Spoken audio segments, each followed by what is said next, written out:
I think the free shipping was because I have the PlayStation Network membership or something like that. But they're trying to get, you can tell that they're trying to get units and consoles into the hands of the people that are regular members that play daily or weekly that don't have one. Now, Brian, you got one at release time. But Clay, do you have one? Yes, no? Nope.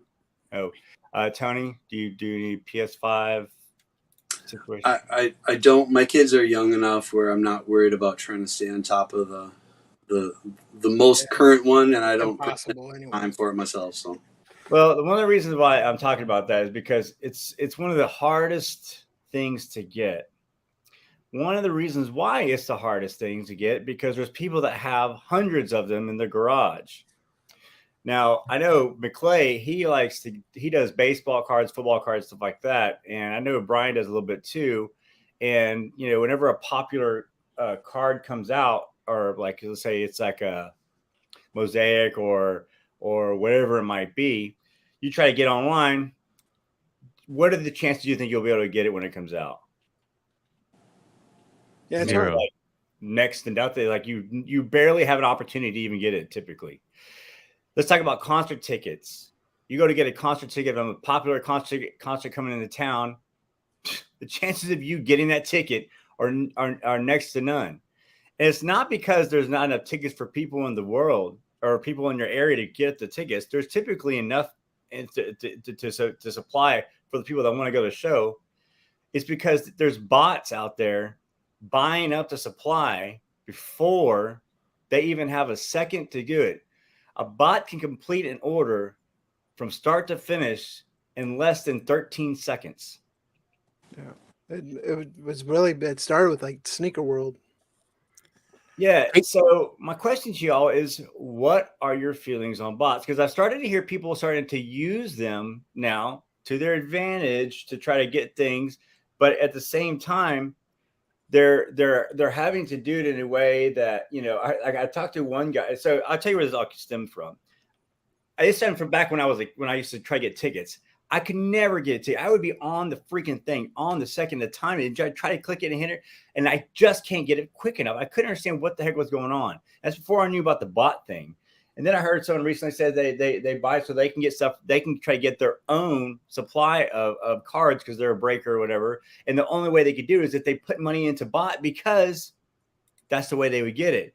Then I saw a guy who's selling mega packs and blasters of select comics or cards that just came out. I've had and I talked to someone else whenever you try the Venom exclusive would come out, you had to try to get them right at the second because the bots would stack them up. And I got to tell you, man, this bot thing it sucks to me. That's why I can't stand it. It's like I hate it's something that's like ruining the fun for me in a lot of ways. A lot of sites are trying to, sounds weird, battle bots.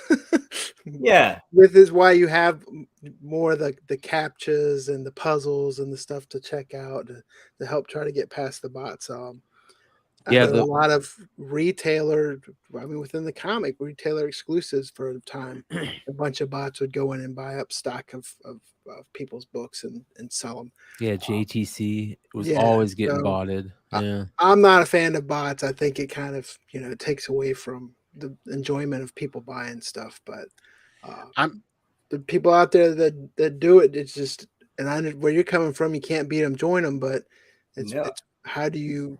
I hate them. Websites and businesses are starting to get smarter and better technology.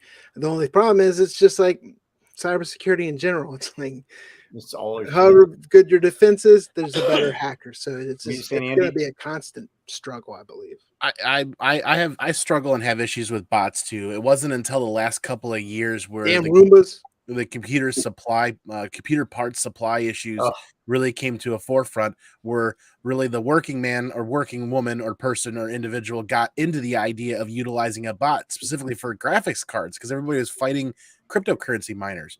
Well, now I felt it. Double O and I felt it. Case in point, last Friday, we're in a pinch.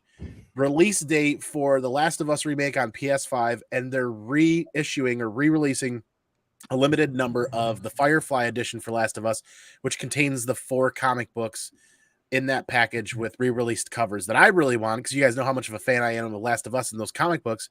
Double O and I both stayed up till midnight for that release, and we're both sitting here at our PCs and kind of texting back and forth a little bit. And after the point, and that went from not available to sold out in 20 seconds. Yeah. Yep. Never even became an add to cart or available or anything.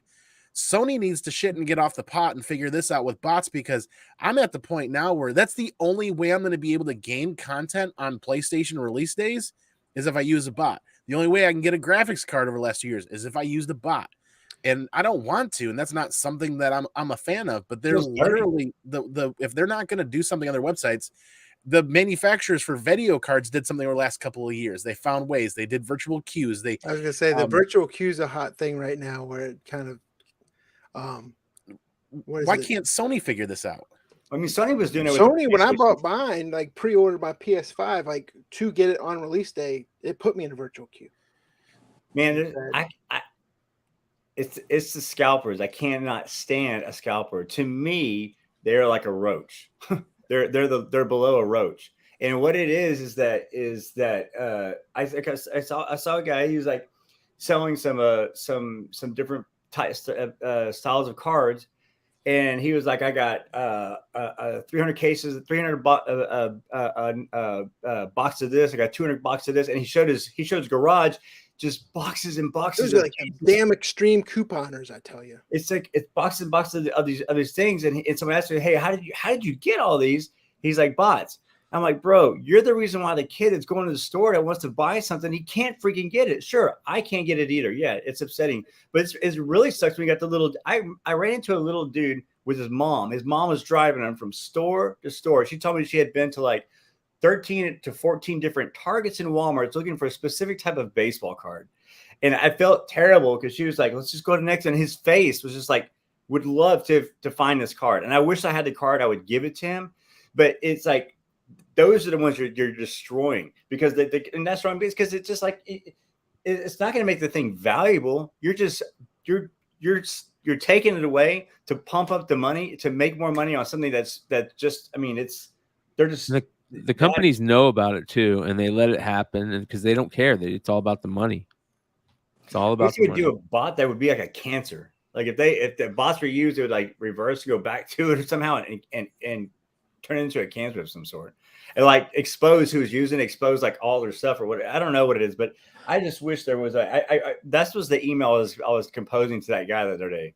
I said, I'll tell you in class, I had to just walk away because I'm very passionate about it, because it's just, sure, I will find things and I will resell them for a little bit of a market for the sheer fact of time and whatnot. But when you get something that comes out for $30 and you turn around and selling it, or it comes out for $60 and you turn around and sell it for $100 or $110 because no one else can get it because you sucked all the inventory up with your stupid bots. Well, yeah. So there's a little bit of difference here. Like this is kind of where you draw that line, and there's a difference between a flipper and there's a difference between a scalper. And case in point, last Friday, that Last of Us edition that released was $99.99 on PlayStation. People are asking $800 for that on eBay. Wow, that was regularly $400 to $600 on eBay. Buy it nows. There's one, maybe two that went to auction and actually gave people a shot to buy it for close to retail or just above. There's a flipper, and then somebody that takes it and spends $100 and puts it for sale for $800. That's a scalper. Yeah, the scalper, huge price. Yeah, the scalper thing, and that's just like a scum of the earth to me. I think that's just like, and then and I'm sure they're like, well, this is an honest way of making work, but it's not really to me. I think it's just the way you're finding ways to scam the system, and then you're really hurting the little guys like that.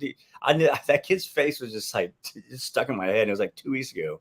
I felt terrible for the little dude. See, that's where like Smashing Hero flipped cards, but got them in person and always shared of some. See, that's you're human. You're there. You're either in line or in a group, or you're doing it. We're fighting technology. We're fighting bots where there is no line. There's no way to physically represent yourself in the I've been here all day waiting at the PC kind of situation. So you almost can't compete with that at all. Yeah, I mean, I drive to a lot of different. I'm driving around Houston all the time, and there's different Walmarts, Targets. And when I stop in, and don't get me wrong, and I'm looking, and if I this past week I found a Target that had like 15 prison boxes, whatever. So I bought a handful of them, but I'm not going to take every single one. And then I went to another one that had a bunch of object packs. So I bought half of them, but I left the other half there in case someone else came behind me that wanted to pick them up. I think that's the big thing between like the scalper you're talking about. It's about volume. I mean, if you're a flipper, yeah, you probably do buy something to sell. You might mark it up quite a bit. But it's one, or a couple. It's not a bot that's grabbing 47 of them. Yeah, and it's I mean a flipper, let's say, but they're almost bringing it to the public. They're bringing it to those that want them, and they probably have some type of stake in the game. Like maybe they collect this and they got that, whatever. In a lot of cases, the scalper has no stake in the game. All they care about is what is the maximum amount I can get rid of this thing for. It just it really grinds my gears. I guess this is more like a grind my gears segment. God, James, so I was thinking of Peter Griffin. At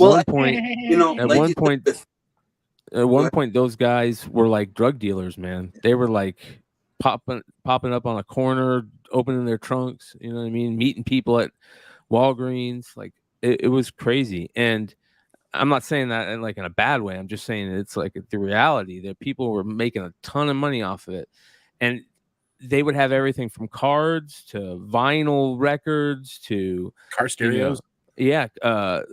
Pools. Trey was talking about that the other day, Wood, where he's like, yeah, man, during the pandemic, I paid my bills selling crazy stuff, like, whatever was selling for crazy, you'd find out where it was selling at and go pick it up. And then he was saying how a lot of bots got into that, and it's just all bots buying all these things. Whatever you could sell. It's like there's no competition. You can finish a transaction in 13 seconds from start to finish. I mean, I know like they try to do the waves, they try to issue stuff in waves and whatnot. And it's just like I just can't believe that it's such a big issue, and there's no one that can figure out how to really combat it. That's what kind of blows my mind. Like they either can't figure it out, or they're not really caring about it, or they don't really care because hey, their inventory is being sold. They went to a scalp or whatever. Let's go on to a new one. Well, let's not forget.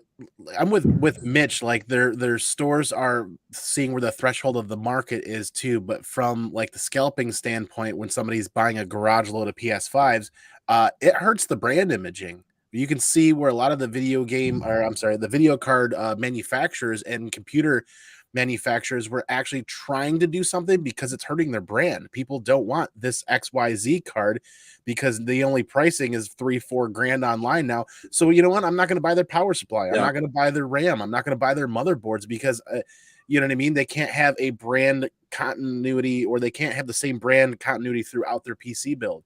So there's some brand recognition there too that Sony and some of these other companies eventually, if they haven't recognized it, are working on it. Yeah, I mean, there's sorry, go ahead. I was just going to say, I think for better or for worse, it really does break down to economics.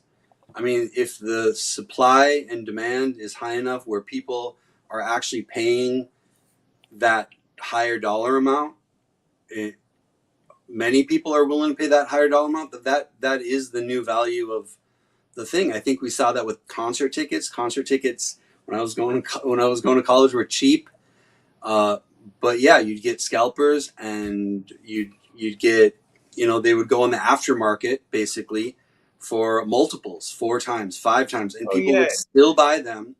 And it changed the economics of the whole industry so that no, they weren't $22 tickets anymore. Now at release, they were going to be $80 to $140 tickets because the market has proven that that's what people are willing to pay. We see that with comic books too. It's a $3 comic book, but some of those variants right away sell for 10, 20, 30, 40, 50. Some of the retailers have started changing their habits. I'm going to sell them for 50 myself then, instead of just sell it to 3 to you and then you sell it for 50. Like it does. It's an effect of, it's part of the economy of whatever it is you're buying and selling. It's sad because positive one, but it's just part of it. Because like you said, like when people say they're going to buy concert tickets, they don't ever talk about the face value of the concert ticket. They're talking about what they're able to actually get the tickets for. Right. Or even like cards. Like you look, like I know that a mega optic box goes for about $90 to $100. I didn't know what the retail price is $60 until I actually ran into one at the store and was able to buy one for $60. And I felt like I was stealing because I get it for $60. That's what it retails for. It's just that everywhere else he's selling it for $100, and it's like, God dang. Like I asked me Clay one time, I was like, "Hey, can you get this and this and this?" He's like, "Well, what the retail is this?" I was like, "There's no way this is that retail is that because no, he was right. It was like almost a double markup. That blows my mind." And it's like, and so then you go, and so it's funny because you go to the stores to try to pick stuff up, and like you can buy it online, and if it's not here, no, you can't. There ain't no way to get it online. Because before it even drops, there's a bot, as like the concert tickets. They used to have 3, 4, 5, 6 people trying to buy the tickets at once on the phone or on the computer. When they cut all their jobs out because they got the bots to do it all. And professional sports has figured out how to profit from that aftermarket. They let people buy and sell the tickets on their website where they get a cut of those transactions. Tickets too. I just have 2 questions. Ryan, did you ever get to go to that Spice Girls concert? It was actually Mudvayne. No, I know I didn't get to go because I got screwed out of that deal. That's why another reason why I'm hacked off. And the next thing I wanted to ask is, what do you guys get for new comic book day tomorrow? There it is. McClay, you go first. All right. I've got a couple. Evil Ernie's got a 30th anniversary they're putting out, and they haven't shown what it looks like, but there's supposedly a metal premium variant. So if they kind of redo it, I might be something I take a look at just from nostalgia purposes. Nice. There is some gorgeous, absolutely gorgeous Frizzen covers, or Frizzen cover for Poison Ivy. And I love the mushrooms, man. Check out those badass little mushrooms in there, Mario style. That's a great cover. But the Souza Micah one isn't too bad. I mean, I like it. Yeah. Not her best work, though. There's just so many like good. And supposedly this series is pretty interesting. It's her going, look, more mushrooms. So I'll pick up all the mushrooms ones. Very interesting. That's a cool cover too. Is that Jay Lee? Who's that? Over coffee now. That is Matthias Bergara. Beautiful, man. Ooh. Sweet. And let's see here. There is one book that has absolutely got a ton of crazy variants, but I think they're all smart to pick up if you can pick up as many as you can. And that's the Street Fighter stuff for Street Fighter Masters Chun-Li #1. Look at all these variants. That's still Udon. This is, yes, Udon. I mean, there's just so many cool variants. Get the blank cover. That'll be a great thing to get sketches on. There's just a ton. And look at the action figure variants. Those are cool. Yeah, man, that's awesome. Here's the Chun-Li. There's also Ken. Is there an art germ variant? There is a Ivan Tao one. Gotcha. What is this? That's awesome. Swimsuit online variant. There's just a ton of them. So they've done better swimsuit variants for her, though. Oh yeah. This one's pretty interesting. Cool. Yeah. So there you go, you guys. That is kind of the ones that I've been looking at this week. Sweet. What about you, Beardo? Ooh, we continue the summer trim down, pullback, kind of making things a little bit more manageable. But Star Wars 27 is out. I'm excited to read that. And Once in Future 29 drops tomorrow, second to the last issue. Excited to see how that series wraps up. Other than that, not really doing any cover buying.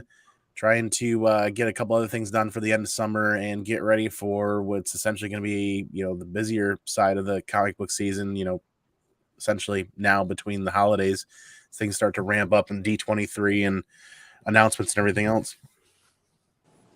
Are you still picking up the Sprouse? Is that what you said? You're just picking up the Sprouse variants? Yeah, I'm still picking up the Sprouse. Sprouse? Yeah, it's Sprouse. Sprucey. The choose your destiny variants. What about you, Ryan? Well, I just saw this kick-ass Alien cover. There's a Yeah, version. Alien #1 comes out tomorrow. Yeah, man. And so I'm wondering what this new series is going to be about. I did click the first series that was out by Marvel. That one's cool, but there's a white one. Yeah, look at that. That's badass. Whoa.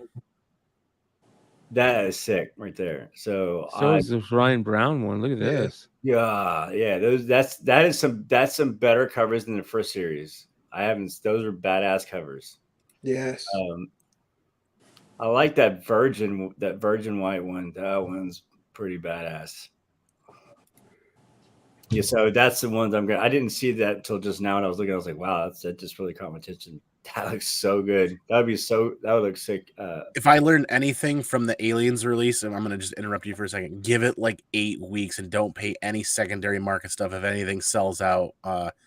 Because that's exactly what happened with the last series. All those issue ones hit $30, $40, $50 for some of the ratio variants, and they're dirt cheap now. Can you tell if any of those are ratio? This is a 1 in 50 right here. That one is. This is going to be a monster, I think. Being a 1 in 50, look how good that is. That's sick. Yeah. And what's that? What the white version one is? It? Can you tell what that one? That one is a 40th anniversary previews exclusive diamond. Yeah, that's gonna be regular price. Yeah. So that one, the one up there, the one that's the trade's gonna be regular. Huh, that's cool. Yeah. So that will be the only extra. Or maybe a 1 in 10. I forget, those previews exclusives aren't very. Who's the writer? Did it say? I don't even see the. Philip Kennedy Johnson. Yeah. Mm-hmm. So that's what I got for tomorrow. That looks like I'm getting. So Sweet. What about you, Mr. Fix It? Yeah, I've really changed my comic habits in the last 6 months or so. It gets expensive. Well, yeah, and just the market being what it is, I do buy to sell, I do buy to read, but I've kind of been on a hiatus from a lot of the new books recently, so I'm probably not picking up anything tomorrow. But looking through the list, something that I think is worth mentioning, maybe not that specific issue, but Star Trek has a 400th issue, kind of a anniversary, whatever, special event book. I mention it because I don't know. I'm always a speculator at heart. That's an IP that just doesn't get any respect with and they're spec world. Yeah. People will spend more money on a Gargoyles book or an Earthworm Jim book than any Star Trek book. Online exclusive right here. Yeah. I don't think that makes a lot of sense. So I think there's a lot of buying opportunities out there with Star Trek. This 400th might have a little bit higher print run, a lot of different covers. I know that new show, what is it, The Lower Decks?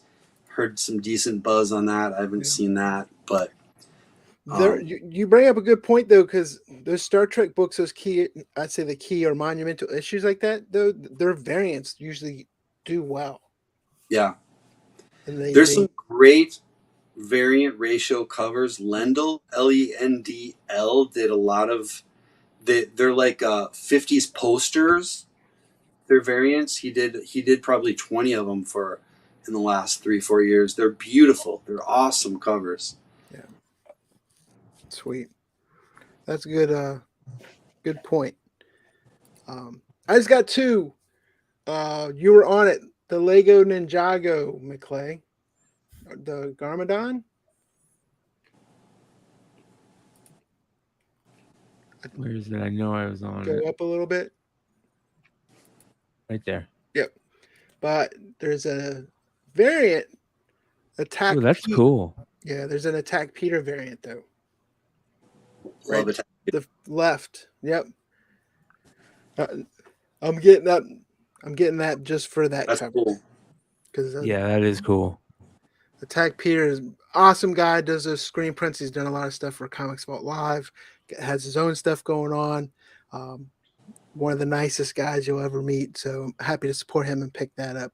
I have seen that that's sold out at a few places online, but you should be able to hopefully find that at your comic book store if it's something you're interested in. Another one from Ablaze Comics. There's a book coming out tomorrow called Boogeyman #1. And it's basically the boogeyman exists, and then like a boogeyman protects a kid. And there's a whole bunch of different covers for them. There's some great looking covers as well. 1 in 40. Look at 1 in 40. Look at this. And it's got to be glow in the dark, right? Yeah, that's badass. Did you see this?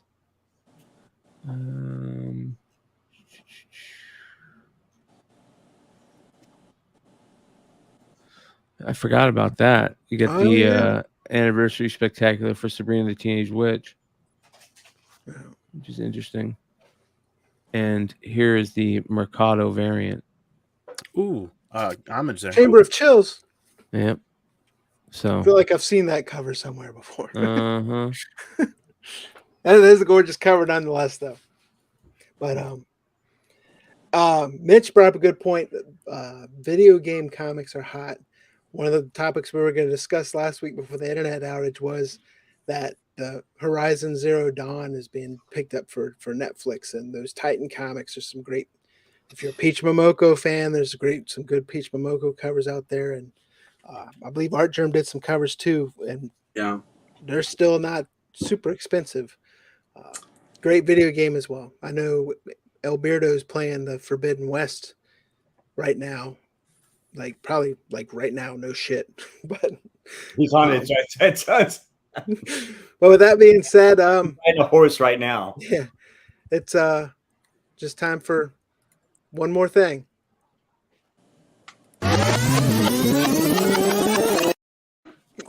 Shout out to Cannon. What do you got for us, Brian? Just same old. I'm just come follow me over on the new channel Beyond Wednesdays. We've ended our giveaway month last Saturday. We gave away a ton of crazy stuff, and it was a lot of fun. So that was cool. And come check me out on IG. Come check out the Bogcast if you guys are interested in like commentary, comedy, and UFO talk. You can find that on youtube.com/the Bogcast. And House of Stein on Fridays, Tuesdays here. That's about it. Oh, Beardo. Yeah, we're here. It's Tuesday. Be sure to follow me, Comic Man Andy, on the YouTube channel there. We'll still be putting out content. We're still kind of taking a mental break. Going to ease our way into fall here, and we'll still be back to the regular Monday, Wednesday streaming over on the YouTube channel there. We'll still be here every Tuesday. I'm just kind of really enjoying the fact that I got lucky and got a PS5 and can sit down and kind of take a video game break and break from making content and recording, and I'm really enjoying it. And I hope everybody still continues to follow along and watch the videos. Still kind of recovering from stuff with CGC. Still haven't refunded my money. Still haven't shipped my books back. That's just kind of heartbreaking still, and I'm still kind of stuck with that C2E2 challenge and just moving on and moving away. So hopefully things will get rectified sooner rather than later, but it's been how long now? Long enough. Yeah. What you got, Ryan? Yep. Rhinoverse, go check it out on Facebook. I did put up some of my cherished, very hard to find books. So like this Thunderbolts, huh? Oh. So like this Thunderbolts is up there right now. This Thunderbolt right here, everything's Venom related, obviously. This one up here, this is a pretty hard book to find. Also a Venom 7 signed by Mr. Cho. I have that one up. Very decently priced. Very Cho's signature right here is extremely hard to come by. If you did not know that. And one of the hardest books to find that I have in my collection. The only reason why I'm selling it is because I do have a second one, but it's this Venom from Volume 2. It's number 13. It's a sketch variant. There's a color version too, but this one is Tough. extremely hard to find. Yeah, very And tough. I do have it up on my Venomverse. So just go to or not Venomverse, Rhinoverse on Facebook. You'll see the little post up there. Check it out. I'll have them up for the rest of the week, and then I will take them down. But if you're looking to find some hard to find books, check it out. And if there's one that you find that you like, just if it's out of your range, let me know, because I love to make a deal to, if they're going to a collector, I'm okay with making a deal on it. I just I'm really okay with making a good deal for if it's going to a good home, going to a collector. Sweet. Mr. Fix It. You know, I'm going to use my time to give a shout out to a book, a creator. I think I had actually mentioned it, McClay, on one of your shows when I was in chat. But just to rewind, there was a Kickstarter a few years ago. There are 3 volumes of this. We've got Scurry by Matt Smith. This is in, if you liked Kanto, if you like that kind of animated, not quite Disney, but a little Disney-esque world. Secret of Nim. Yes, Secret of Nim. Yeah, exactly. Matt Smith has been writing this web comic for quite a few years now. The art is just beautiful. It's digital, but it really looks extremely cinematic. We got all 3 of these slipcase volumes. My kids love them. I thought they were great. The characters were cool. Came with all the cool stuff. The reason why it's come up recently, Skybound X25, which is that, it's probably printed to death because everybody and their brother did a variant of it, that image book. It's got that Whatnot, that Battle Beast cover. Attack Peter did one. There's a bunch of them. There's quite a few variants. But it's also the first appearance. Skybound signed Mac Smith. The first Scurry story is in that issue and one of the variant covers. But they are releasing a graphic novel. They're not going to do a comic series right away. I think they're going to kind of test the waters with the YA kind of graphic novel, get it into schools, get it into people's hands. But I'm excited because I think Mac Smith is a big talent. I think that story is awesome. I'd love it if they ventured over into comics and released everything as a serial comics and then continued it. So if you just keep your eyes out for the graphic novel and this variant cover. Cool book. I have that cover, but I didn't realize it was tied to the comic you were talking about before and the Kickstarter for it. So that's cool to know. But yeah, my one more thing is I don't have anything as cool like that, but I did post on Instagram. I will plug another book, Boom Studios Homer. Just hit FOC yesterday, but they got a new series coming out called Briar, and I was grateful enough to get an advanced copy of issue 1, and it's freaking crazy. I thought it basically takes Sleeping Beauty, and imagine if the prince came up and was about to kiss her and was like, "Nah, F this. I like this bitch being asleep. I'm going to go out here and take over these kingdoms." And then all just hell breaks loose and the kingdom goes away and everyone dies. But then they come back and wake her up and she wakes up and it's just freaking chaos and fantasy and Furiosa Mad Max shit. I mean, it was just a crazy ass. The violence that I want in Rings of Power, I got in that first issue of Briar because it's just nuts. And can't say enough good things about that first issue. I will say, sponsor of the channel, D616 Comics, does have an exclusive variant for it up there at d616comics.com. But sorry, hit FOC yesterday, but I don't think, if you let your comic book store know if you're interested in it, they should be able to hold a copy for you. But I enjoyed it, so definitely happy to talk about that. And my Chelsea, they lost their first game in the Champions League today, but I don't know what's going on right now, but them Giants did beat the Dodgers yesterday, so I'll take that. And Florida State beat LSU. So with that being said, all this weekend, appreciate everyone in the chat. Game 1 of NFL. Fucking NFL sucks nowadays. Yeah, whatever. Go Commanders, I guess. You have But, extras of these too. yeah. And we will see you guys next week.